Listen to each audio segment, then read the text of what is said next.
전 세계가 한 문장 앞에서 멈춰 섰습니다. 한국을 더 이상 아시아라는 낡은 틀에 가두지 마십시오. 그건 이 민족에 대한 모욕입니다. 국제 외교 부대에서 30년 감정 한 번 드러낸 적 없던 UN 수석 분석관이 공식 보고서에 적어낸 문장이었습니다. 그 순간 회의장 공기가 얼어붙었습니다. 중국 대표단이 자리를 박차고 일어섰고 일본 측은 분노를 감추지 않았습니다. 지리를 모르는 사람이 쓴 헛소리다. 타라로는 우리가 먼저였다. 왜 한국인가? 그러나 그가 미래 패권 분석 보고서를 한 장 앞으로 넘기자 방금 전까지 고함치던 153개국 대표단이 일제히 입을 닫았습니다. 지구상에 단 한 번도 존재한 적 없던 새로운 종족의 국가로 진화해버린 한국. 단 한 페이지였습니다. 이 나라에 대체 무엇이 있는 걸까요? 지금 바로 공개합니다. UN 사무총장 긴급 지시.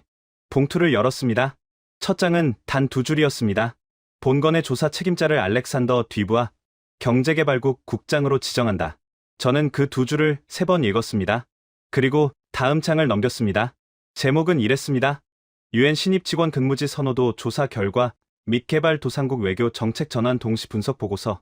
손가락이 서류를 넘기는 속도가 느려졌습니다. 첫 번째 파트는 UN 신입 직원 배정 선호도 조사였습니다. 매년 실시하는 조사인데 저는 이 결과를 거의 들여다본 적이 없었습니다. 결과가 항상 뻔했거든요. 미국 뉴욕 본부, 스위스 제네바, 프랑스 파리, 영국 런던. 이 네 곳이 해마다 1, 2부터 4위를 사이좋게 나눠 가졌습니다. 30년 동안 단 한 번도 그 순서가 바뀐 적이 없었죠. 그런데 이번 결과를 보는 순간 저는 정말로 눈을 비볐습니다. 1위, 대한민국 서울. 2위, 독일 본. 3위, 캐나다 오타와. 미국은 4위였습니다. 스위스는 6위였습니다. 파리는 8위였습니다. 저는 즉시 데이터 분석팀에 전화를 걸었습니다. 이 조사 결과 확인해 본 거야? 대한민국이 1위로 나와 있는데 입력 오류 아닌가? 5분 후 돌아온 대답은 짧았습니다. 오류 아닙니다. 3번 검증했습니다. 게다가 표 차이가 2위와 2배 이상 납니다. 저는 전화를 끊고 의자에 등을 기댔습니다. 표 차이가 2배. 그냥 1위가 아니라는 얘기였습니다. 압도적인 1위라는 얘기였죠. 더 놀라운 건 다음 파트였습니다. 개발도상국 68개국 공동 외교 성명. 이것도 이번 봉투에 들어 있었습니다.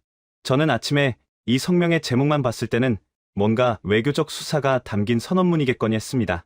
그런데 내용을 읽으면서 저는 점점 표정이 굳어졌습니다. 케냐 외교부 장관 공식 발표. 앞으로 한국과의 협력을 최우선 순위로 설정하며 기존 주요 7개국과의 협력 틀은 전면 재검토할 것입니다. 에티오피아 개발협력처 결정. 한국의 개발 모델을 국가 발전 전략의 기준점으로 삼고 한국과의 공동 프로젝트에 국가 예산의 30%를 우선 배정합니다. 베트남 총리실 발표. 한국은 우리의 가장 중요한 전략 파트너입니다. 미국이나 중국보다 우선합니다. 볼리비아 대통령 선언. 한국은 우리를 이해하는 유일한 선진국입니다. 목록은 끝이 없었습니다. 방글라데시, 탄자니아, 페루, 인도네시아, 세네갈, 캄보디아, 아프리카, 아시아, 중남미의 개발도상국들이 한 목소리로 한국을 불렀습니다. 그리고 문서 마지막 장에는 이 성명들에 대한 미국 국무부와 유럽연합 외교 담당 기관의 반응이 첨부되어 있었습니다. 미국은 긴급 대응 회의를 소집했습니다. 유럽연합은 대응 전략 검토에 들어갔습니다. 저는 문서를 덮었습니다. 창밖을 바라봤습니다. 파리의 늦은 오후 햇살이 창문을 비추고 있었습니다. 두 개의 현상이 동시에 같은 방향을 가리키고 있었습니다. UN 내부에서 일하고 싶은 나라 1위 한국, 개발도상국들이 가장 먼저 손을 내미는 나라 한국. 이 둘이 같은 시점에 아무 연관도 없는 두 개의 독립된 집단에서 동시에 터져 나왔다는 건 우연이 아니었습니다. 머릿속이 복잡했습니다. 저는 솔직히 말하면 한국에 대해 깊이 생각해 본 적이 없었습니다. 그 나라는 제 관심 밖이었습니다. 경제 규모로는 세계 10위권이지만 국제 질서에서 실질적인 영향력을 행사하는 나라라고 생각한 적이 없었어요. 아시아에는 미국의 동맹으로서 안보적 가치가 있는 나라, 반도체와 자동차를 잘 만드는 나라, 최근엔 드라마와 음악이 유행하는 나라, 그 이상도 이하도 아니었습니다. 그런데 지금 제 손에 들린 이 문서들은 그 인식이 완전히 틀렸을 수도 있다고 말하고 있었습니다. 저는 일어나서 사무실 안을 서성이기 시작했습니다. 바로 그때였습니다. 사무실 문이 열렸습니다. 나디아였습니다. 그녀는 아침에 그 대화 이후로 처음 얼굴을 내밀었습니다. 손에는 태블릿을 들고 있었고 눈빛에는 뭔가 확인하고 싶다는 기색이 역력했습니다. 보셨죠? 봉투요. 봤어. 저는 짧게 대답했습니다. 나디아가 조심스럽게 들어오면서 말했습니다. 국장님, 저도 처음엔 이해가 안 됐어요. 작년에 코이카 현장 방문 전까지는요. 한국이 뭘 그렇게 잘하길래 개발도상국들이 저렇게 반응하나 싶었습니다. 코이카가 뭔데? 한국국제협력단이요. 우리 유엔처럼 한국에서 개발 원조를 담당하는 기관입니다. 저는 르완다에서 그 팀이 진행하는 농업기술 이전 사업을 직접 봤어요. 저는 나디아를 바라봤습니다. 거기서 뭘 봤어? 나디아가 잠시 망설이다가 입을 열었습니다. 한국 농업 전문가들이 르완다 농부들과 밭에 같이 앉아서 밥을 먹고 있었어요. 점심을요. 현지 음식을 같이 손으로요. 저는 미간을 찌푸렸습니다. 그게 뭐가 특별한 거야? 국장님, 저는 세계은행이 파견한 전문가들도 봤고 유럽 원조 기관 팀원들도 봤습니다. 그 사람들이 현지 농부들이랑 같은 자리에서 밥을 먹는 걸 본 적이 없어요. 항상 따로 먹었습니다. 숙소도 달랐고요. 저는 그 말이 마음에 걸렸지만 표정을 바꾸지 않았습니다. 나디아, 밥을 같이 먹는다고 개발 협력의 질이 달라지는 건 아니잖아. 달라졌습니다. 실제로요. 그 마을 수확량이 사업 시작 3년 만에 3배가 됐어요. 그리고 한국 전문가들이 떠난 뒤에도 그 농부들이 스스로 이웃 마을에 가서 기술을 가르치기 시작했습니다. 한국 사람들이 시킨 것도 아닌데요. 저는 잠시 말이 없었습니다. 나디아가 계속했습니다. 국장님, 한국은 전쟁이 끝난 직후에 1인당 국민소득이 $67였어요. 오늘날 아프리카 최빈국보다도 낮은 수준이었습니다. 그 나라가 70년 만에 $30,000를 넘겼습니다. 500배가 넘는 성장이에요. 그리고 원조를 받던 나라에서 원조를 주는 나라로 바뀐 건 전 세계 역사상 한국이 유일합니다. 저는 그 수치를 머릿속으로 굴렸습니다. $67, $30,000, 500배. 알고는 있었습니다. 그 통계를. 하지만 그게 지금 이 상황과 연결이 되는 순간 뭔가 다른 무게감으로 다가왔습니다. 나디아? 예. 내 생각엔 그게 왜 중요한데? 경제 성장한 나라가 한국만은 아니잖아. 나디아가 조용히 대답했습니다. 경제 성장 자체가 중요한 게 아니에요. 그 성장을 이룬 사람들이 고통이 무엇인지 기억한다는 게 중요한 겁니다. 케냐 농부들이 그 한국 전문가들에게 마음을 연 이유가 뭔지 아세요? 그 전문가 중 한 명이 이렇게 말했대요. 우리 할아버지도 이런 땅에서 이렇게 일했다고요. 저는 그 말이 이상하게 깊이 꽂혔습니다. 나디아가 나간 뒤 저는 다시 의자에 앉아 천장을 바라봤습니다. 30년 동안 저는 국제관계에서 중요한 건 결국 힘과 이익이라고 믿어왔습니다. 누가 더 많이 줄 수 있는가? 누가 더 강한가? 그 논리로 세상을 읽어왔습니다. 그런데 지금 제 손 안에 있는 이 2개의 보고서는 그 논리로는 설명이 되지 않는 현상을 담고 있었습니다. 인구 5천만의 작은 나라, 세계 10위권 경제, 미국도 아니고 중국도 아니고 유럽도 아닌 한국이 왜 수십 개 개발도상국의 선택을 받고 왜 세계에서 가장 우수한 젊은 인재들이 가장 일하고 싶은 나라로 꼽히는 걸까요? 마침 그때 책상 전화가 울렸습니다. 사무총장실이었습니다. 알렉산더, 내일 오전 10시에 와. 사무총장의 목소리는 짧고 무거웠습니다. 봉투 읽었지? 읽었습니다. 생각은? 저는 잠시 말을 고르다가 솔직하게 대답했습니다. 아직 설명이 안 됩니다. 전화기 너머로 짧은 침묵이 흘렀습니다. 그래서 자네가 가야 해. 설명이 안 되는 걸 설명해야 하는 사람이 자네야. 전화가 끊겼습니다. 저는 수화기를 내려놓고 창밖을 바라봤습니다. 파리의 밤이 깔리고 있었습니다. 내일 아침 저는 사무총장을 만날 것입니다. 그리고 아마도 한국행 이야기가 나올 것입니다. 그게 두렵지 않았냐고요? 솔직히 말하면 두려웠습니다. 그러나 그 두려움은 한국이 무서워서가 아니었습니다. 혹시 제가 30년 동안 틀려왔을지도 모른다는 생각이 처음으로 찾아왔기 때문이었습니다. 다음날 아침 10시 정각, 저는 사무총장실 문을 두드렸습니다. 사무총장 하비에르는 스페인 출신의 64살 베테랑 외교관이었습니다. 유엔에서 35회를 보낸 사람이었죠. 그가 긴급 호출을 하는 경우는 1년에 손에 꼽을 정도였습니다. 저는 그 희귀한 호출을 이틀 연속 받고 있었습니다. 회의실에 들어서자 이미 4명이 앉아 있었습니다. 개발협력국 부국장 티에리, 외교정책 분석관 클라우스, 그리고 나디아, 그리고 마지막으로 데이터 분석팀장 라르스였습니다. 라르스는 덴마크 출신의 40대 초반 분석관이었습니다. 조직 내에서 저와 기질이 가장 비슷한 사람이었죠. 숫자 외에는 믿지 않는 스타일이었습니다. 그가 이 자리에 있다는 건 이 문제가 단순한 외교 보고서 수준을 넘어섰다는 의미였습니다. 하비에르가 자리에 앉으며 말했습니다. 어제 보고서 다들 읽었지? 모두가 고개를 끄덕였습니다. 한 가지만 먼저 확인하겠어. 라르스. 데이터 신뢰도. 라르스가 태블릿을 열며 말했습니다. 신입 직원 선호도 조사는 14개국 사무소에서 독립적으로 취합한 결과입니다. 교차 검증까지 마쳤습니다. 조작 가능성 없습니다. 개발도상국 성명의 경우 68개국 중 61개국은 외교부 공식 채널을 통해 이미 확인됐습니다. 나머지 7개국도 비공식 확인 완료입니다. 라르스가 태블릿을 덮으며 덧붙였습니다. 개인적으로는 이 결과가 마음에 들지 않습니다. 하지만 데이터는 데이터입니다. 저는 속으로 실소했습니다. 라르스다운 말이었습니다. 하비에르가 저를 바라봤습니다. 알렉산더. 어제 내가 자네에게 간다고 했지. 어디 가는지는 알고 있고? 한국입니다. 맞아. 자네가 조사팀을 이끌어야 해. 현지에서 직접 확인해야 한다. 이 두 가지 현상의 원인을, 왜 젊은 인재들이 한국을 원하는지, 왜 개발도상국들이 한국을 선택하는지, 저는 고개를 끄덕였습니다. 하비에르가 계속했습니다. 그리고 하나 더. 자네 어제 보고서 기억하지? 한국이 개발협력 철학이 부족하다는 거. 기억합니다. 그 보고서 때문에 르완다, 탄자냐, 베트남 세 나라 대표부에서 공식 항의가 들어왔어. 어제 오후에 저는 잠시 말이 없었습니다. 세 나라가 동시에요? 동시에 각자 독립적으로. 하비에르가 의자의 등을 기대며 말했습니다. 알렉산더, 나는 자네를 30년 가까이 알아. 자네가 틀린 보고서를 낸 적이 없었지. 그래서 이번 일이 더 의미 있어.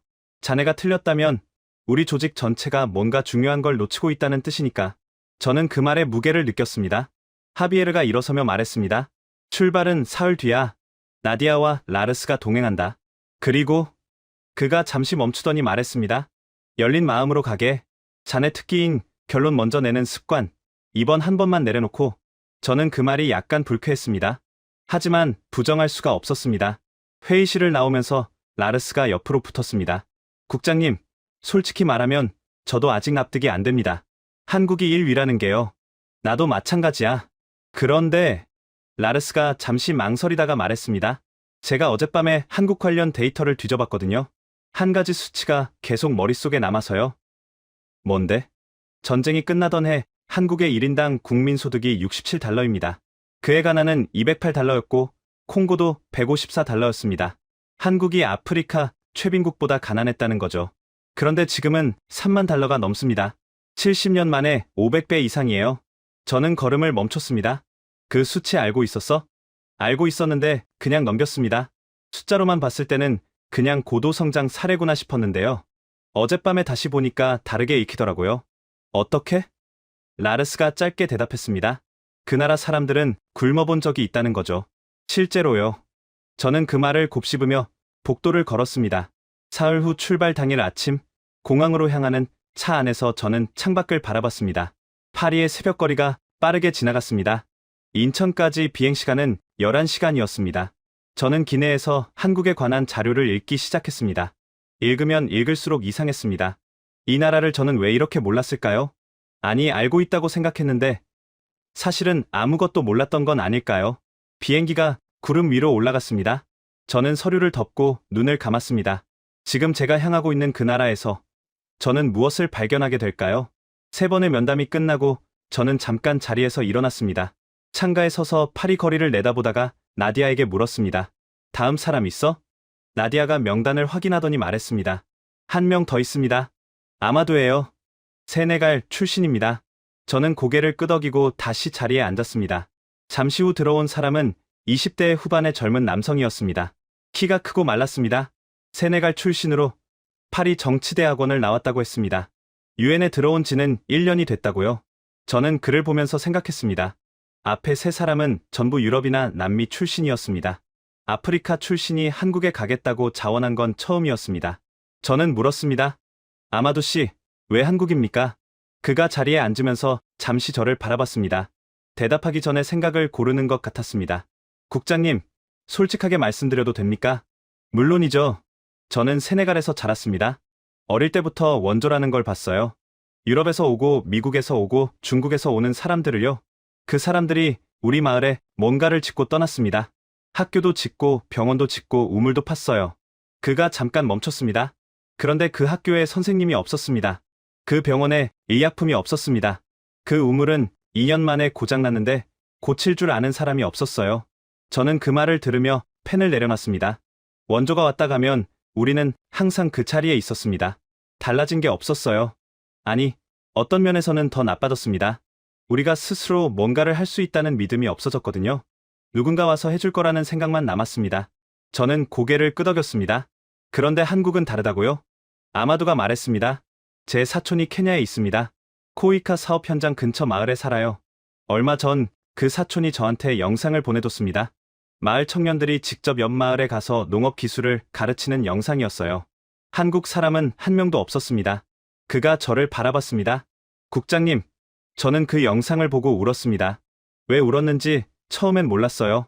그런데 나중에 알았습니다. 그 청년들 얼굴에서 제가 한 번도 본 적 없는 게 있었거든요. 뭔데요? 자기들이 할 수 있다는 얼굴이요. 회의실이 조용해졌습니다. 아마도가 말을 이었습니다. 저는 유엔에 들어올 때 개발 협력을 하겠다고 왔습니다. 그런데 지금 우리가 하는 방식으로는 그 청년들의 얼굴을 만들 수 없어요. 저는 그걸 만들 수 있는 방식이 어떻게 작동하는지 직접 보고 싶습니다. 저는 면담을 마치고 아마도를 보내면서 잠시 그를 바라봤습니다. 앞에 세 사람은 한국에 대한 정보를 읽고 분석해서 그 나라를 원했습니다. 그런데 아마도는 달랐습니다. 그는 자기 사촌의 영상에서 봤습니다. 얼굴 하나에서요. 저는 문이 닫히고 나서 한참 동안 그 자리에 앉아 있었습니다. 자기들이 할 수 있다는 얼굴. 저는 그 말이 이 모든 이야기의 핵심을 담고 있다는 생각이 들었습니다. 그런데 아직 그게 왜 핵심인지 완전히 설명할 수 없었습니다. 그 답은 한국에 가서 찾아야 했습니다. 나디아가 문을 열고 들어왔습니다. 국장님, 연담 다 끝났습니다. 출발은 내일 모레예요. 저는 고개를 끄덕이며 자리에서 일어났습니다. 나디아? 예. 아마도 팀에 포함시켜. 나디아가 잠깐 놀란 표정을 지었습니다. 정원이 이미 찼거든요. 자리가 만들어? 저는 코트를 집어들고 사무실을 나왔습니다. 사흘은 빠르게 지나갔습니다. 아마도의 합류 서류를 정리하고 현지 일정을 다시 짜고 나니 어느새 출발 당일 아침이었습니다. 인천공항에 내리는 순간 저는 뭔가 이상하다는 걸 느꼈습니다. 공항이 제가 상상한 것과 달랐습니다. 동남아시아의 현대적인 허브 공항들, 두바이나 싱가포르처럼 압도적인 규모와 화려함을 앞세우는 공항들을 생각했습니다. 그런데 인천공항은 달랐습니다. 크고 깨끗했지만 그보다 먼저 눈에 들어온 건 따로 있었습니다. 질서였습니다. 설명하기 어려운 종류의 질서였습니다. 사람들이 빠르게 움직이는데 부딪히지 않았습니다. 표지판이 많지 않은데 헤매는 사람이 없었습니다. 수화물은 우리가 입국장에 도착하기도 전에 컨베이어 위에서 돌고 있었습니다. 라르스가 중얼거렸습니다. 효율적이긴 한데 두바이나 싱가포르도 비슷하지 않나요? 저는 대답하지 않았습니다. 뭔가 달랐습니다. 그런데 그게 무엇인지 아직 말로 표현할 수 없었습니다. 그때 옆 통로에서 한 장면이 눈에 들어왔습니다. 나이지리아 여권을 든 70대 노인 여성이 출구 앞에서 멈춰 서 있었습니다. 방향을 잃은 것 같았습니다. 주변을 두리번거리는데 아무도 다가오지 않았습니다. 그러다 공항 직원 한 명이 다가갔습니다. 20대 초반의 젊은 직원이었습니다. 그 직원은 노인 여성의 짐을 들고 스마트폰 번역 앱을 꺼내 보여주면서 대화를 시작했습니다. 그리고 그 여성이 탈 교통편이 있는 곳까지 직접 걸어가며 안내했습니다. 15분쯤 걸렸습니다. 아무도 시킨 사람이 없었습니다. 다른 승객이 부탁한 것도 아니었습니다. 그 직원이 알아서 다가간 것이었습니다. 라르스가 말했습니다. 저게 교육받은 건지 아니면 원래 그런 건지 어떻게 알죠? 저는 그 말에 대답하지 않았습니다. 그런데 그 장면이 머릿속에서 지워지지 않았습니다.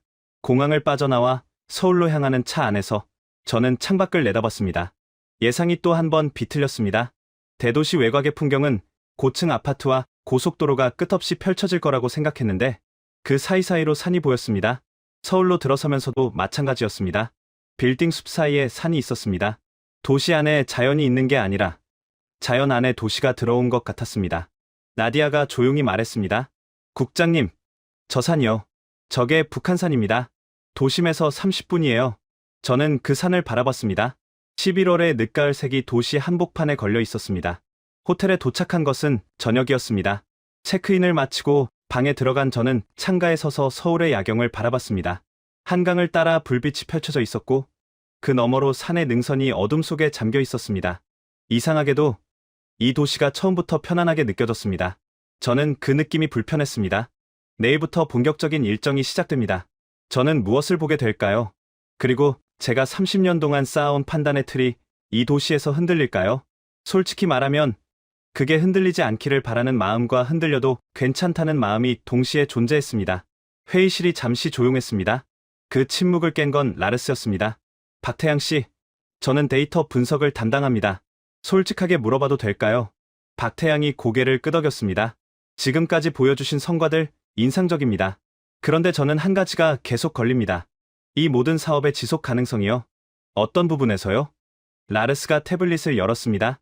코이카의 연간 예산이 약 1조 원 수준입니다. 한국 국내 총생산 대비 0.17% 정도예요. 경제협력개발기구 권고 기준인 0.7%에 한참 못 미칩니다. 스웨덴이나 노르웨이가 1% 이상을 쓰는 것과 비교하면 규모 자체가 작아요. 박태양이 조용히 들었습니다.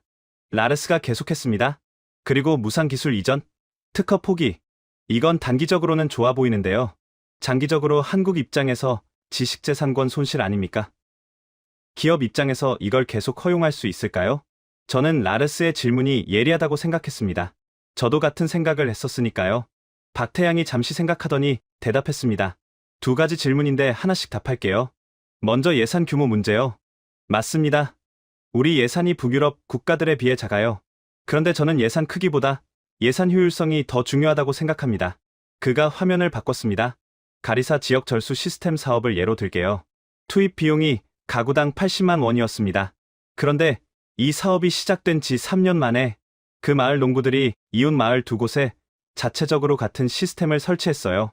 우리 예산을 한 푼도 안 쓰고요. 이걸 숫자로 환산하면 우리가 쓴 예산의 효과가 3배로 복제된 겁니다. 라르스가 미간을 찌푸렸습니다. 그건 이상적인 케이스 아닙니까? 모든 현장이 그렇게 되지는 않을 텐데요. 맞습니다. 전부 그렇지는 않아요. 실패한 사업도 있습니다. 박태양이 담담하게 말했습니다. 볼리비아에서 진행한 스마트팜 사업 중 2곳은 현지 정치 상황 때문에 중단됐습니다. 방글라데시에서 원격 의료 시스템을 설치했는데 인터넷 인프라가 뒤따라주지 않아서 활용도가 낮은 지역도 있습니다. 저희가 완벽하지 않아요. 라르스가 잠깐 멈췄습니다. 실패를 이렇게 직접적으로 말하는 걸 예상하지 못한 것 같았습니다. 숫자 외에는 믿지 않는다는 그의 원칙이 처음으로 살짝 흔들리는 표정이었습니다. 박태양이 말을 이었습니다. 그래서 저희가 지금 가장 많이 고민하는 게 뭔지 아세요? 어떻게 하면 현지 상황에 더 잘 맞게 설계할 수 있을까입니다. 우리 방식이 옳다고 전제하지 않아요. 계속 배웁니다. 저는 그 말을 들으며 뭔가 다른 감각을 느꼈습니다. 자신의 한계를 인정하면서도 방향에 대한 확신이 흔들리지 않는 사람의 말이었습니다. 라르스가 두 번째 질문으로 넘어갔습니다. 특허 포기 문제요. 이건 한국 기업들이 동의하는 겁니까? 기업 입장에서는 손해 아닌가요? 박태양이 고개를 저었습니다. 기업 입장을 제가 대변할 수는 없어요. 그런데 한 가지 사실을 말씀드리면 이 사업들에 참여하는 기업들이 자발적으로 들어옵니다. 강제가 아니에요. 왜요? 이익이 없는데 단기 이익이 없는 거죠. 그런데 이 사업에 참여한 기업 중 상당수가 해당 국가에서 나중에 다른 사업 기회를 얻습니다. 신뢰가 먼저 생기니까요. 그리고 박태양이 잠시 말을 고르더니 말했습니다. 솔직히 말하면 돈 때문에만 하는 게 아닌 사람들이 있어요. 우리 기업들 중에도 그 67달러를 기억하는 세대의 후손들이 있거든요. 그 사람들한테 이 사업은 다른 의미입니다. 67달러. 그 숫자가 또 나왔습니다. 저는 라르스를 봤습니다. 라르스가 아까부터 그 숫자가 나올 때마다 미세하게 표정이 바뀐다는 걸 알아채고 있었습니다. 라르스가 잠시 침묵하다가 말했습니다. 마지막으로 하나만요. 지금 보여주신 성과 데이터, 코이카 자체 측정치입니까? 아니면 독립기관 검증을 거친 건가요? 박태양이 웃으며 대답했습니다. 좋은 질문입니다. 절반은 코이카 자체 측정이고 절반은 외부 검증입니다. 검증 기관 목록은 자료집 뒤편에 있어요. 확인해 보시고 의심스러운 부분 있으면 직접 연락해 보셔도 됩니다. 연락처도 같이 있습니다. 라르스가 자료집을 집어 뒤편을 펼쳤습니다. 잠시 훑어봤습니다. 그리고 아무 말도 하지 않았습니다. 저는 그 침묵이 무엇을 의미하는지 알았습니다. 라르스가 아무 말도 안 한다는 건 더 반박할 게 없다는 뜻이었습니다. 회의가 끝나고 건물을 나오면서 라르스가 제 옆을 걸었습니다. 저는 먼저 말을 꺼내지 않았습니다. 라르스가 먼저 말했습니다. 국장님. 응, 저 사람, 준비가 돼 있었어요. 제 질문들이 다 예상된 것들이었던 것 같아요. 저는 짧게 대답했습니다. 그렇겠지. 우리가 처음 묻는 사람들이 아닐 테니까. 라르스가 잠시 걷다가 다시 말했습니다. 국장님, 저는 아직 완전히 납득한 건 아닙니다. 확인할 게 더 있어요. 알아. 그런데 그가 멈추더니 말했습니다. 그 아이 사진이요. 회의실에서 보여준 거요. 저는 그게 자꾸 생각납니다. 왜 그런지 모르겠어요. 저는 라르스를 바라봤습니다. 그의 얼굴에 뭔가 낯선 표정이 있었습니다. 분석관의 얼굴이 아닌 다른 무언가였습니다. 저는 대답했습니다. 나도 그래. 우리는 서울의 오후 햇살 아래 걸었습니다. 아무 말이 없었습니다. 그리고 그 침묵 속에서 저는 처음으로 뭔가가 바뀌고 있다는 것을 느꼈습니다. 화면이 꺼졌습니다. 회의실에 잠시 침묵이 흘렀습니다. 라르스가 노트를 덮으며 말했습니다. 레나 국장, 인상적인 사람이네요. 저는 고개를 끄덕였습니다. 그리고 옆에 앉아있는 오비나를 봤습니다. 오비나는 화면이 꺼진 뒤에도 그 방향을 바라보고 있었습니다. 생각에 잠긴 표정이었습니다. 저는 물었습니다. 오비나 씨, 레나 국장 말에 동의합니까? 오비나가 천천히 저를 돌아봤습니다. 동의합니다. 그리고 저는 그걸 직접 경험했습니다. 저는 몸을 앞으로 기울였습니다. 어디서요? 오비나가 잠시 생각을 고르더니 입을 열었습니다. 저는 3년 전에 에티오피아 현장에서 코이카 팀과 6달을 함께 일했습니다. UN 협력관 자격으로 파견된 거였어요. 처음에 저는 그냥 모니터링하러 간다고 생각했습니다. 사업이 잘 돌아가는지 확인하는 역할이요. 그가 테이블 위에 손을 올려놓았습니다. 그런데 첫날부터 달랐습니다. 코이카 팀장이 저한테 이렇게 물었어요. 오비나 씨, 이 지역에서 예전에 비슷한 사업이 있었습니까? 저는 있었다고 했습니다. 세계 식량 계획 사업이 있었다고요. 그랬더니 그 팀장이 말했습니다. 그 사업이 왜 잘 안 됐는지 아는 사람을 만나고 싶다고요. 저는 그 말이 흥미롭게 들렸습니다. 실패 원인을 먼저 조사했다는 거네요. 맞습니다. 그 팀은 사업을 시작하기 전에 2달을 그것만 했어요. 왜 이전 사업들이 실패했는지를요. 현지 주민들을 만나고, 지역 공무원들을 만나고, 심지어 실패한 사업에 참여했던 현지 노동자들까지 만났습니다. 오비나가 말을 이었습니다. 저는 그 과정에서 충격을 받았습니다. 제가 유엔에서 10년 넘게 일하면서 그런 걸 먼저 하는 팀을 본 적이 없었거든요. 대부분의 기관들은 이미 설계를 가지고 옵니다. 현지 상황에 맞게 조정하는 척하지만 사실은 자기들이 만든 틀에 현지 상황을 끼워 맞추는 거예요. 라르스가 물었습니다. 그래서 결과가 달랐습니까? 오비나가 고개를 끄덕였습니다. 달랐습니다. 그런데 제가 더 놀랐던 건 결과보다 과정이었어요. 그가 잠시 멈추더니 말했습니다. 사업이 진행되면서 현지 농부 중에 무코나라는 사람이 있었습니다. 40대 남성인데 처음에는 굉장히 비협조적이었어요. 한국 팀이 뭘 가르쳐 주려고 하면 우리는 이미 우리 방식이 있다면서 거부했습니다. 팀장이 저한테 귓속말로 물었어요. 저 사람 왜 저러는지 알아요? 하고요. 오비나가 잠시 창밖을 바라봤습니다. 저는 현지 관계자한테 물어서 알게 됐습니다. 무코나는 10년 전에 유럽 한 기관이 진행한 농업 사업에 참여했다가 낭패를 봤어요. 그 기관이 새 씨앗을 줬는데 수확하고 나서 그 씨앗 값을 청구했습니다. 계약서에 작은 글씨로 적혀 있었는데 무코나는 몰랐던 거예요. 그 빚을 갚느라 3년을 고생했습니다. 저는 그 이야기를 들으며 가슴 어딘가가 불편해졌습니다. 코이카 팀장이 그 사실을 알고 나서 어떻게 했습니까? 오비나가 말했습니다. 무코나를 직접 찾아갔습니다. 통역을 데리고요. 그리고 앉아서 물었어요. 우리한테 어떤 보장을 받으면 믿을 수 있겠냐고요? 저는 그 말이 단순한 것 같으면서도 단순하지 않다는 걸 느꼈습니다. 무코나가 뭐라고 했습니까? 씨앗값 같은 거 나중에 청구하지 않는다는 서류를 달라고 했어요. 그리고 사업이 끝난 뒤에도 연락할 수 있는 사람 이름을 달라고 했습니다. 문제가 생겼을 때 물어볼 수 있는 사람이요. 오비나가 저를 바라봤습니다. 팀장이 그 자리에서 둘 다 줬습니다. 서류도 만들고 자기 개인 연락처도 줬어요. 저는 잠시 말이 없었습니다. 무코나가 그 후에 어떻게 됐습니까? 오비나가 처음으로 환하게 웃었습니다. 그 사업에서 가장 열심히 일한 사람이 됐습니다. 나중에는 팀장 옆에서 다른 농부들한테 기술을 직접 가르쳤어요. 팀장이 에티오피아어를 잘 못하니까 무코나가 통역도 해주고 설명도 해줬습니다. 팀이 철수할 때 팀장이 무코나한테 말했대요. 이제 이 마을은 당신이 책임자입니다. 라고요. 오비나가 말을 마쳤습니다. 국장님, 저는 그 장면을 봤을 때 레나 국장이 한 말을 이해했습니다. 눈을 바라봤다는 게 무슨 뜻인지요? 무코나를 불쌍히 여기지 않았어요. 그를 신뢰했습니다. 그 차이가 결과를 만들었습니다. 저는 오비나의 말이 끝난 뒤 한동안 아무 말도 하지 않았습니다. 라르스도 말이 없었습니다. 나디아가 조용히 말했습니다.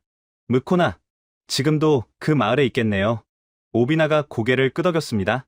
있습니다. 저 지난달에 연락받았어요. 이웃 마을 세 곳에 기술을 전수했다고요. 저는 창밖을 바라봤습니다. 서울의 오후 햇살이 기울어지고 있었습니다. 무코나. 이름도 몰랐던 에티오피아 농부, 10년 전 빚에 속았던 사람, 그리고 지금 이웃 마을 세 곳에 기술을 전수하는 사람. 저는 이 이야기가 통계가 아니라는 걸 알았습니다. 이건 한 사람이었습니다. 그리고 그 한 사람이 만들어진 방식이 한국이라는 나라가 세상을 대하는 방식의 전부를 담고 있었습니다. 저는 노트에 무코나라고 적었습니다. 그리고 오비나를 바라봤습니다. 이 사람이 곧 서울을 떠난다는 걸 알았습니다. 함께한 시간이 짧았지만 저는 이 사람에게서 많은 걸 들었습니다. 현장에서 10년을 보낸 사람의 언어는 달랐습니다. 데이터가 아니라 이름으로 말했습니다. 저는 그게 중요하다는 걸 이제야 조금씩 알아가고 있었습니다. 저는 박태양이 돌아간 뒤 혼자 복도 의자에 앉았습니다. 시계를 봤습니다. 오전 11시 47분이었습니다. 군용기가 출발한 지 40분이 지났습니다. 오사카까지 가서 치료제를 수령하고 돌아오는데 약 4시간. 그 사이에 의료팀이 오비나를 버텨내게 해야 했습니다. 저는 휴대전화를 들었다가 내려놨습니다. 걸 사람이 없었습니다. 30년 동안 위기 상황을 수없이 다뤄왔습니다. 난민 협상, 식량 위기, 분쟁 지역 철수 작전. 저는 항상 그 상황들을 데이터와 논리로 처리했습니다. 감정을 거르고 필요한 결정을 내렸습니다.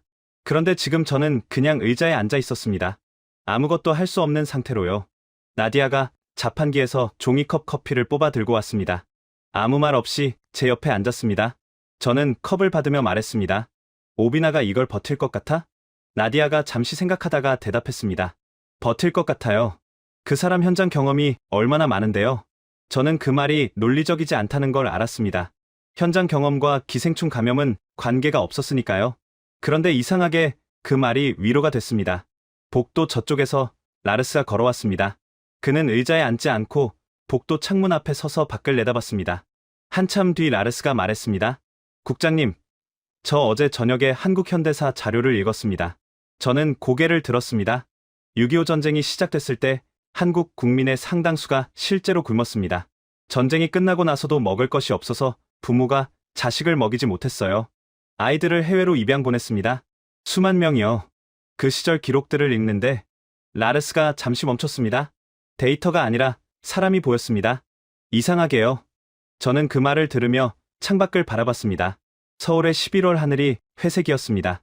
라르스, 너 처음에 한국행 별로 내키지 않는다고 했잖아. 했죠. 지금은? 라르스가 잠시 생각하다가 대답했습니다. 모르겠습니다. 아직 분석 중이에요. 저는 짧게 웃었습니다. 라르스다운 대답이었습니다. 나디아가 말했습니다. 국장님, 저 한 가지 여쭤봐도 될까요? 해봐. 국장님은 왜 처음에 그렇게 확신하셨어요? 한국이 개발 협력에서 깊이가 없다고요. 저는 그 질문을 예상하지 못했습니다. 잠시 말이 없었습니다. 모르겠어.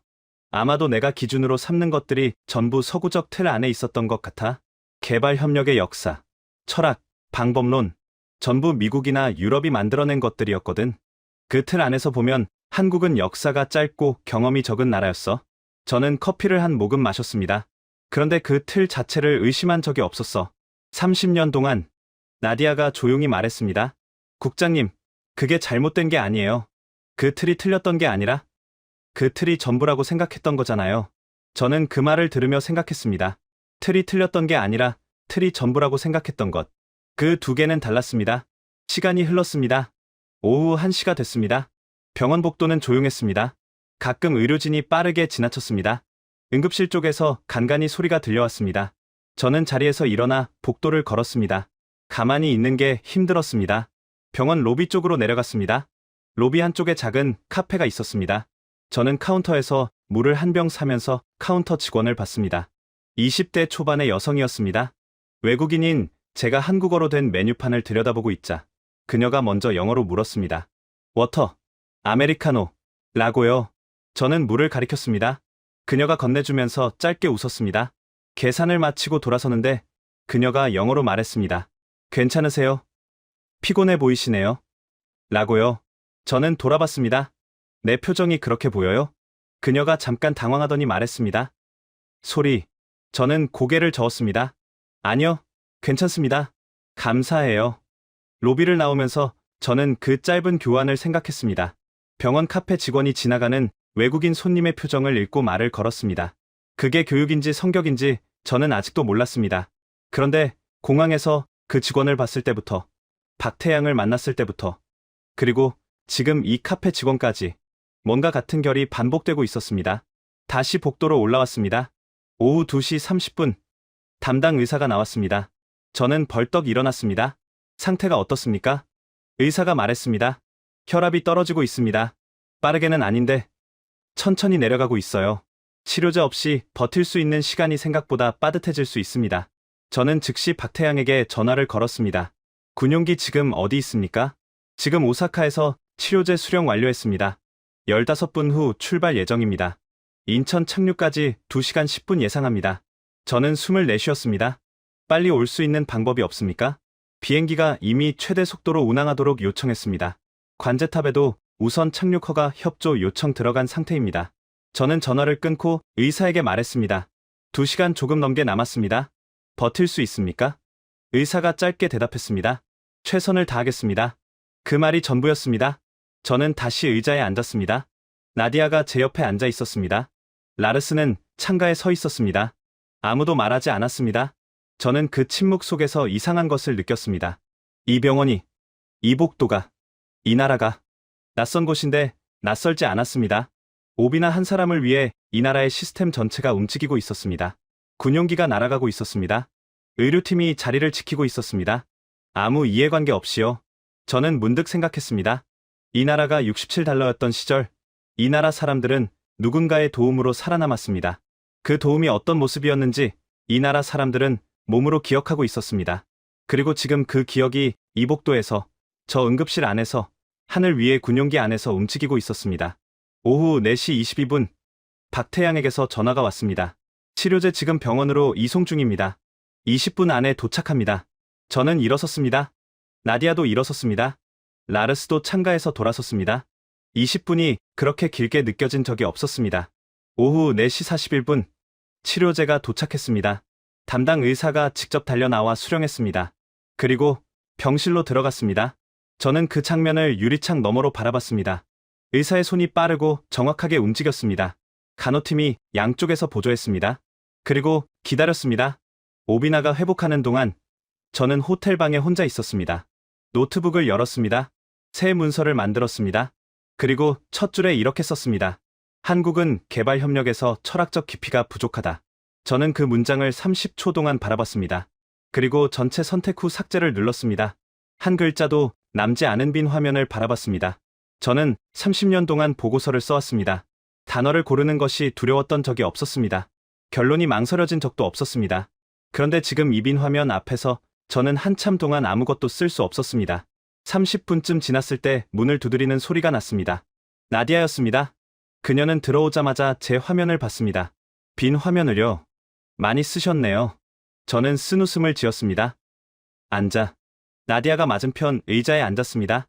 저는 잠시 생각하다가 말했습니다. 나디아, 내가 틀렸어. 그녀가 아무 말도 하지 않았습니다. 회의장에서 루안다 대표가 반박했을 때 나는 감정적인 발언이라고 넘기려 했어. 이사벨라가 같은 눈높이 어쩌고 했을 때도 젊은 이상주의라고 생각했어. 레나의 증언도 처음엔 외교적 수사로 들었어. 저는 창밖을 바라봤습니다. 어젯밤 오비나를 보면서 나는 처음으로 그 사람들이 맞았다는 걸 알았어. 나디아가 조용히 말했습니다. 국장님, 틀렸다는 게 아니에요. 몰랐던 거예요. 다른 겁니다. 다를 게 뭐가 있어. 결과는 같잖아. 다릅니다. 틀렸다는 건 알았는데도 그렇게 했다는 거잖아요. 국장님은 몰랐던 거예요. 그리고 지금 알았잖아요. 그럼 이제 쓰면 되는 거예요. 저는 그 말을 들으며 다시 화면을 바라봤습니다. 그때 또 문을 두드리는 소리가 났습니다. 라르스였습니다. 그는 들어오자마자 의자를 끌어다 앉으며 말했습니다. 저도 쓸 말이 있습니다. 국장님 보고서에 넣어도 될까요? 저는 그를 바라봤습니다. 라르스가 자발적으로 무언가를 하겠다고 말한 건 처음이었습니다. 말해봐. 저는 어젯밤까지 한국의 이 모든 행동이 장기적인 외교 전략이라고 생각했습니다. 개발도상국의 지지를 확보하려는 계산된 움직임이라고요. 그게 데이터를 분석하는 사람의 자연스러운 해석이에요. 그가 잠시 멈췄습니다. 그런데 군용기 얘기를 듣고 저는 그 해석이 틀렸다는 걸 알았습니다. 전략적 계산으로 군용기를 움직이지는 않아요. 그 결정은 다른 데서 나온 겁니다. 저는 고개를 끄덕였습니다. 그날 밤 세 사람이 함께 보고서를 썼습니다. 저는 쓰고 나디아는 내용을 보충했고 라르스는 데이터를 검증했습니다. 새벽 2시가 넘어서야 초안이 완성됐습니다. 저는 제목을 입력했습니다. 한국, 고통을 아는 자의 힘. 나디아가 제목을 읽더니 말했습니다. 맞아요. 라르스가 잠시 생각하다가 말했습니다. 저도 동의합니다. 저는 파일을 저장하고 노트북을 닫았습니다. 창밖에 서울의 새벽이 펼쳐져 있었습니다. 파리로 돌아온 건 서울을 떠난 지 사흘 후였습니다. 공항에서 사무실로 바로 향했습니다. 짐을 풀 시간도 없었습니다. 비행기 안에서 쓴 초안을 나디아와 라르스가 이미 다듬어 놓았고 저는 그걸 처음부터 다시 읽었습니다. 읽으면서 한 번도 고치고 싶다는 생각이 들지 않았습니다. 30년 동안 보고서를 쓰면서 처음 있는 일이었습니다. 며칠이 지난 뒤 사무총장 하비에르를 만났습니다. 그는 보고서를 이미 읽은 상태였습니다. 제가 들어서자마자 말했습니다. 알렉산더, 이거 총회에서 발표해야 해. 저는 예상하고 있었습니다. 언제입니까? 2주 후. 특별 세션 안건으로 넣겠어.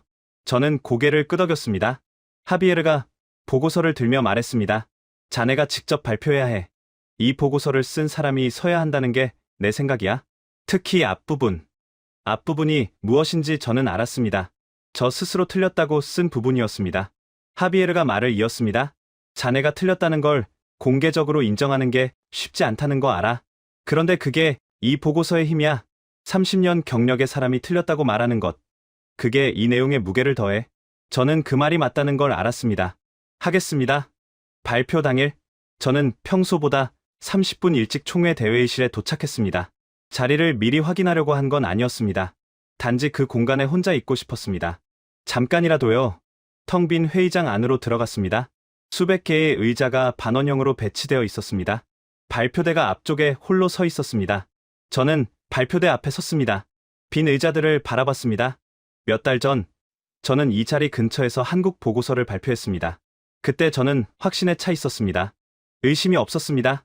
그런데 루안다 대표 이멜다가 손을 들었고 저는 말문이 막혔습니다. 그 순간이 이 모든 것의 시작이었습니다. 저는 그 빈자리를 바라보며 생각했습니다. 이멜다는 오늘 이 자리에 있을까요? 확인하지 못했습니다. 1시간 후 사람들이 들어오기 시작했습니다. 각국 대표단이 자리를 채웠습니다. UN 고위 관리자들, 각국 외교관들, 개발협력 담당자들. 저는 입구 쪽을 바라봤습니다. 그리고 이멜다를 봤습니다. 그녀는 르완다 대표단과 함께 들어오면서 자리를 찾고 있었습니다. 저는 그녀가 저를 발견하는 순간을 봤습니다. 그녀의 표정이 잠깐 멈췄습니다. 그러더니 짧게 고개를 끄덕였습니다. 저도 고개를 끄덕였습니다. 세션이 시작됐습니다. 사회자가 안건을 소개했습니다. 저는 발표대에 올랐습니다. 마이크 앞에 서서 회의장을 한 번 훑었습니다. 수백 명이 저를 바라보고 있었습니다. 저는 숨을 한 번 들이쉬고 말했습니다. 존경하는 여러분, 저는 오늘 발표를 시작하기 전에 한 가지를 먼저 말씀드려야 합니다. 회의장이 조용해졌습니다. 몇 달 전 저는 이 자리 근처에서 한국에 대한 보고서를 발표했습니다. 그 보고서에는 한국이 개발 협력 분야에서 철학적 깊이와 역사적 경험이 부족하다는 내용이 있었습니다. 저는 잠시 멈췄습니다. 그 보고서는 틀렸습니다. 회의장의 술렁임이 일었습니다. 수근거리는 소리가 잠깐 퍼졌다가 가라앉았습니다. 저는 계속했습니다. 저는 그 후 한국을 직접 방문했습니다. 그리고 제가 30년 동안 쌓아온 판단의 틀이 얼마나 좁은 것이었는지 알게 됐습니다. 오늘 저는 수정된 보고서를 발표하겠습니다. 제목은 한국, 고통을 아는 자의 힘입니다. 화면에 첫 슬라이드가 떴습니다. 숫자 하나였습니다. 전쟁이 끝나던 해, 한국의 1인당 국민소득은 67달러였습니다. 저는 잠시 그 숫자를 회의장에 띄워뒀습니다. 같은 해가 나는 208달러였습니다. 콩고는 154달러였습니다. 캄보디아는 118달러였습니다. 한국은 그 나라들보다 가난했습니다.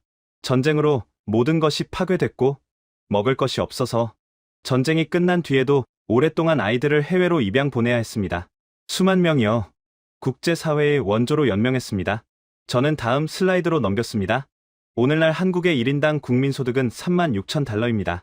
70년 만에 500배 이상의 성장입니다. 그리고 이것이 핵심입니다. 한국은 원조를 받던 나라에서 원조를 주는 나라로 전환된 역사상 유일한 사례입니다. 단 하나의 사례입니다. 저는 회의장을 천천히 바라봤습니다. 그런데 저는 한국에서 이 숫자보다 중요한 것을 발견했습니다. 이 성장의 기억이 어떻게 사람들의 행동으로 나타나는지를요. 저는 케냐 외교부 레나의 증언을 소개했습니다. 그녀의 말을 그대로 전했습니다. 레나 국장은 이렇게 말했습니다. 세계은행은 우리에게 돈을 줬습니다. 조건을 달아서요.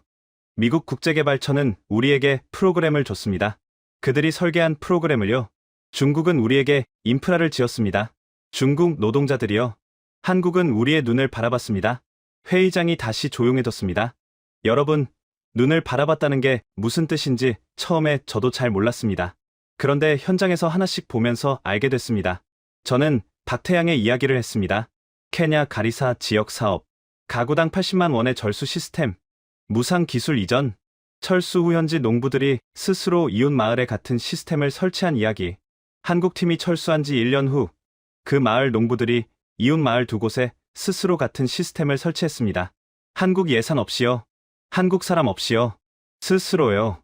저는 잠깐 멈췄습니다. 이게 가능했던 이유가 뭔지 아십니까? 한국팀이 처음 그 마을에 갔을 때 한 첫 번째 일이 농부들을 만나는 것이었기 때문입니다. 토양 데이터를 분석하러 간 게 아니라 농부들의 이야기를 들으러 갔습니다. 당신들은 무엇이 필요하냐고, 당신들의 농사는 어떻게 되어 있냐고, 당신들의 꿈이 무엇이냐고. 저는 화면을 바꿨습니다. 사진 한 장이 떴습니다. 박태양이 회의실에서 보여줬던 바로 그 사진이었습니다. 케냐의 여자아이, 컵에 담긴 물을 처음 마시는 아이. 이 아이는 이 사진이 찍히기 전까지 매일 5km를 걸어서 탁한 웅덩이 물을 길어왔습니다. 정수 시스템이 설치된 날, 이 아이가 처음으로 깨끗한 물을 마셨습니다. 저는 회의장을 다시 바라봤습니다. 여러 사람들의 표정이 바뀌어 있었습니다. 저는 한국 사업 총괄 책임자에게 물었습니다. 이 사업들이 한국에 어떤 이익이 됩니까? 경제적으로요? 그가 이 사진을 띄우며 대답했습니다. 저 아이의 눈빛이 이익입니다. 저는 잠시 말을 멈췄습니다. 저는 처음에 그 말이 감상적으로 들렸습니다. 그런데 그게 아니었습니다.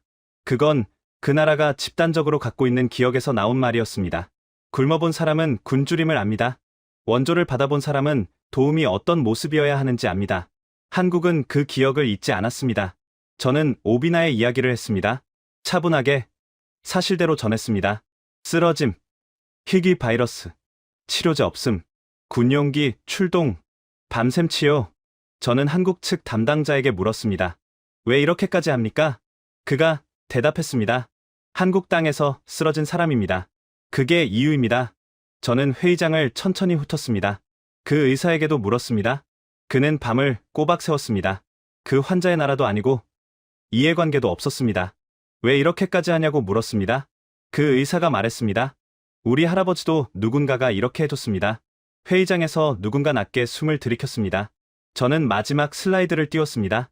저희 조사팀은 다음을 제안합니다. 한국의 개발협력 모델을 국제사회가 함께 연구하고 표준화할 것. 기술과 자본이 아닌 공감과 기억이 진정한 협력의 동력이 될 수 있다는 것을 한국이 이미 증명했습니다. 저는 잠시 멈췄습니다. 그리고 저는 개인적으로 한 가지를 더 말씀드리고 싶습니다. 회의장이 완전히 조용해졌습니다.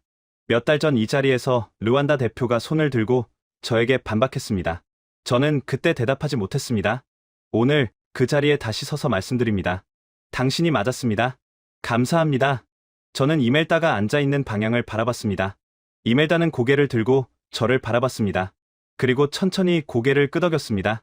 회의장에서 박수가 터져 나왔습니다. 처음에는 몇 군데서, 그 다음에는 전체에서요.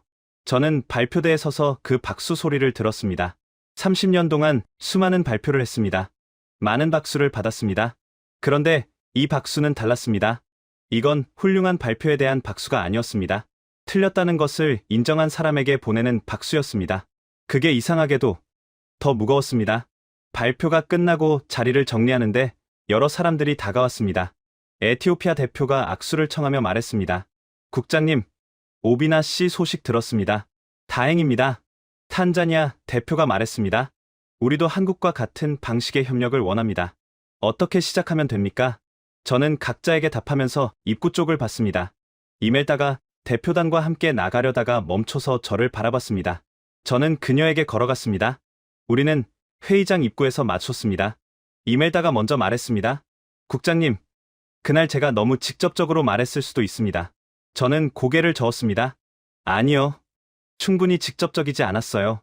저는 그때도 마음속으로 넘기려고 했으니까요. 이멜다가 짧게 웃었습니다. 그래도 마음에 남으셨던 것 같습니다. 남았어요. 그날 밤부터요. 이멜다가 잠시 생각하다가 말했습니다. 국장님, 저는 유엔에서 14해를 일했습니다. 이 조직에서 고위직에 있는 사람이 공개적으로 틀렸다고 말하는 것을 처음 봤습니다. 저는 그 말을 들으며 잠깐 멈췄습니다. 그게 이상한 일이어야 하는데 이상하지 않은 조직이 됐죠. 이멜다가 고개를 끄덕였습니다. 그래서 오늘이 중요했어요. 국장님이 하신 게 그냥 사과가 아니에요. 이 조직 안에서 배움이 가능하다는 걸 보여주신 거거든요. 저는 그 말을 한동안 생각했습니다. 이멜다와 악수를 나누고 헤어졌습니다. 라르스가 옆으로 왔습니다. 국장님, 저 방금 케냐 대표단이 발표 내용 전문을 달라고 했어요. 번역해서 케냐 외교부에 공식 배포하겠다고요. 저는 고개를 끄덕였습니다. 보내줘. 라르스가 잠깐 머뭇거리다가 말했습니다. 그리고 저 한 가지 말씀드려도 될까요? 해봐. 오늘 발표에서 국장님이 틀렸다고 말하실 때 저는 솔직히 불편했습니다. 고위직에서 공개적으로 그렇게 말하면 권위가 손상된다고 생각했거든요. 그런데 박수가 나오고 나서 제가 틀렸다는 걸 알았습니다. 저는 라르스를 바라봤습니다. 라르스, 너 요즘 자주 틀렸다는 말 하네? 어쩔 수 없어요. 자꾸 틀리니까요. 저는 처음으로 크게 웃었습니다. 서울에 온 이후로 처음이었습니다. 회의장을 나오면서 저는 창밖을 봤습니다. 파리의 늦은 오후 햇살이 건물 사이로 들어오고 있었습니다. 저는 오비나에게 짧은 메시지를 보냈습니다. 발표 마쳤어요. 당신 이야기를 했습니다. 2분 후 답장이 왔습니다. 감사합니다. 저는 지금 나이지리아로 돌아갑니다. 돌아가서 한국에서 배운 것을 써보려고요. 저는 그 메시지를 읽고 전화기를 주머니에 넣었습니다. 엘리베이터를 기다리면서 나디아가 말했습니다. 국장님, 오늘 어땠어요? 저는 잠시 생각했습니다. 30년 만에 처음으로 제대로 된 발표를 한 것 같아. 나디아가 웃었습니다. 저도 그렇게 생각했어요. 엘리베이터 문이 열렸습니다. 우리는 안으로 들어갔습니다. 문이 닫히면서 저는 회의장이 있는 쪽을 바라봤습니다. 이멜다가 맞았습니다. 진실은 결국 말을 합니다. 다만 조금 늦을 때가 있을 뿐입니다. 사무실로 돌아오는 길에 전화가 울렸습니다. 모르는 번호였습니다. 르완다 국가 코드였습니다. 저는 전화를 받았습니다. 알렉산더 국장님이십니까? 목소리를 알아봤습니다. 이멜다였습니다. 이멜다 국장님. 네. 총회 발표 보고서를 다시 읽었습니다. 공식 배포본으로요. 현장에서는 다 담지 못했던 말이 있었습니다. 꼭 전화를 드리고 싶었어요. 저는 걸음을 멈췄습니다. 어떻게 생각하십니까? 이멜다가 잠시 침묵했습니다. 그 침묵이 길지 않았는데 뭔가를 담고 있었습니다. 국장님, 저는 그날 총회에서 손을 들었을 때 솔직히 기대가 없었습니다. 무슨 기대요? 바뀔 거라는 기대요. 저는 유엔에서 14해를 일했습니다. 고위직에 있는 사람이 공개 석상에서 틀렸다고 말하는 걸 한 번도 본 적이 없었어요.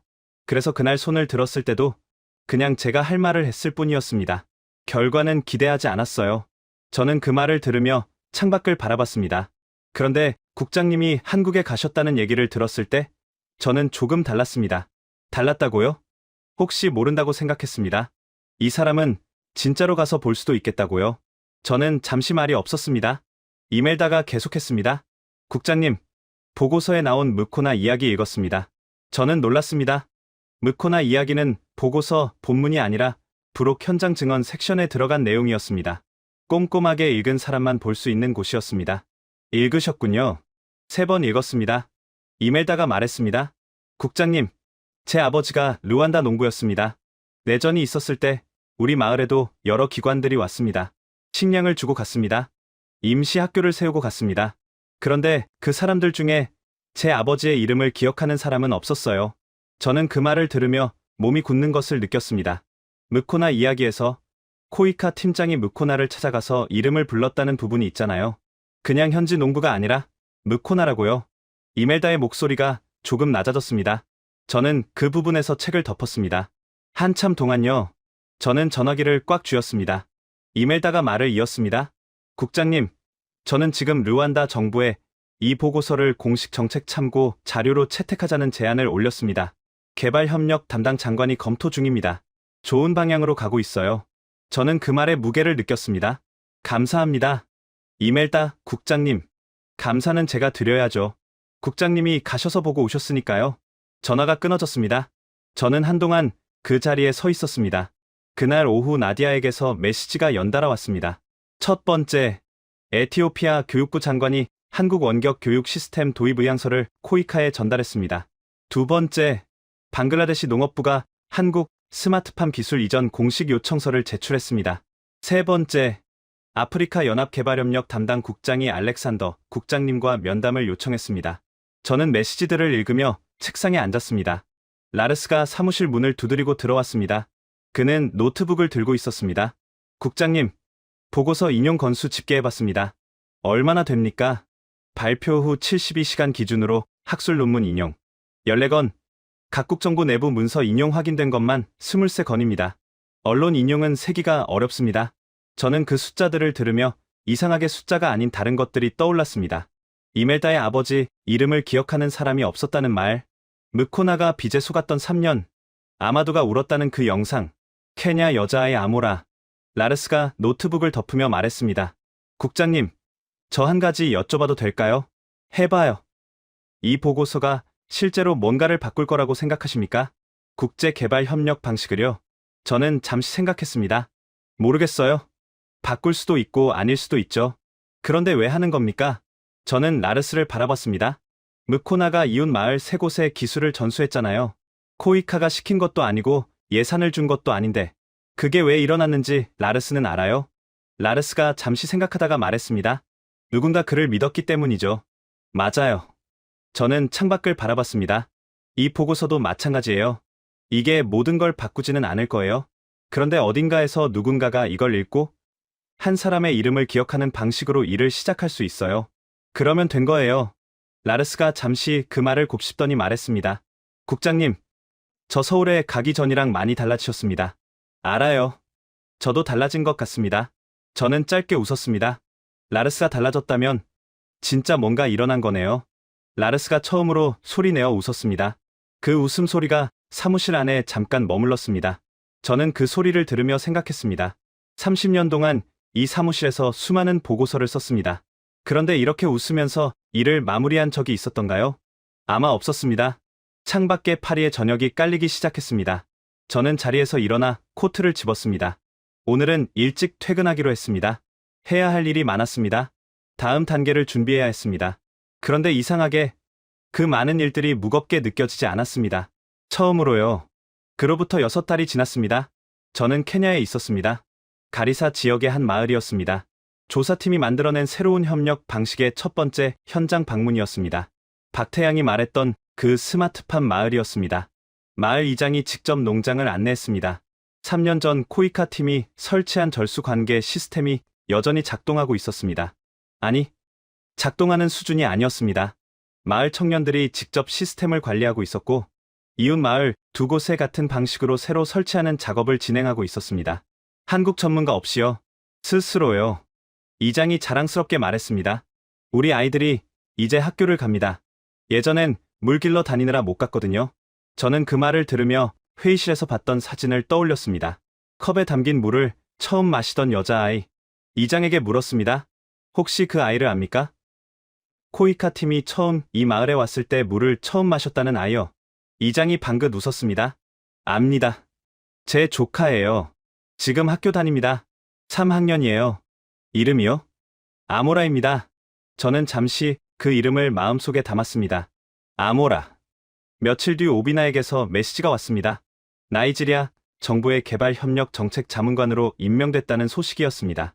코이카와 나이지리아 정부 사이의 협력 사업을 직접 이끌게 됐다고요. 마지막에 이런 말을 덧붙였습니다.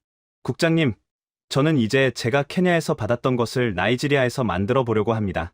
저는 파리 사무실로 돌아와 책상에 앉았습니다. 책상 위에 사진 한 장을 올려뒀습니다. 오비나가 케냐를 방문했을 때 찍어서 보내준 사진이었습니다. 가리사 마을 학교 앞에 교복을 입고 서 있는 여자아이. 환하게 웃고 있었습니다. 뒷면에 오비나가 직접 쓴 메모가 있었습니다. 그녀의 이름은 아모라입니다. 저는 그 사진을 한참 바라봤습니다. 67달러에서 36,000달러가 된 나라의 이야기가 결국 이 아이의 이름으로 이어졌다는 게 이상하게도 당연하게 느껴졌습니다. 세상을 바꾸는 거대한 힘은 어딘가에 있는 게 아니었습니다. 누군가의 이름을 기억하는 것에서 시작됐습니다. 저는 보고서를 열었습니다. 새 챕터를 추가하기 시작했습니다. 제목은 이랬습니다. 한국이 우리에게 가르쳐준 것. 고통의 기억은 무기가 되지 않는다. 그것은 손이 된다. 창밖에 파리의 저녁이 깔리고 있었습니다. 저는 타이핑을 계속했습니다. 여러분, 지금까지 유엔 개발협력국장 알렉산더의 한국 현장 보고서를 함께 하셨습니다. 전쟁이 끝나던 해 1인당 국민소득 67달러. 가나보다, 콩고보다 가난했던 나라. 전쟁 후에도 오랫동안 아이들을 해외로 입양 보내야 했던 나라. 그 나라가 70년 만에 500배 성장의 원조를 받던 나라에서 원조를 주는 나라로 전환된 역사상 유일한 사례가 됐습니다. 그리고 이제 세계 최고의 회의장에서 30년 경력의 유엔 국장이 이렇게 말했습니다. 한국은 우리의 눈을 바라봤습니다. 아무도 믿어주지 않던 시절이 있었습니다. 묵묵히 굶으면서도 포기하지 않은 사람들이 있었습니다. 그 기억이 오늘 케냐의 아모라라는 아이의 이름이 됐습니다. 이 이야기가 울림이 됐다면 댓글에 아모라 네 글자만 남겨주십시오. 그리고 이 영상을 공유해 주십시오. 여러분의 공유 하나가 한국이 어떤 나라인지를 세상에 알리는 일이 됩니다. 고통을 기억하는 민족은 무너지지 않았습니다.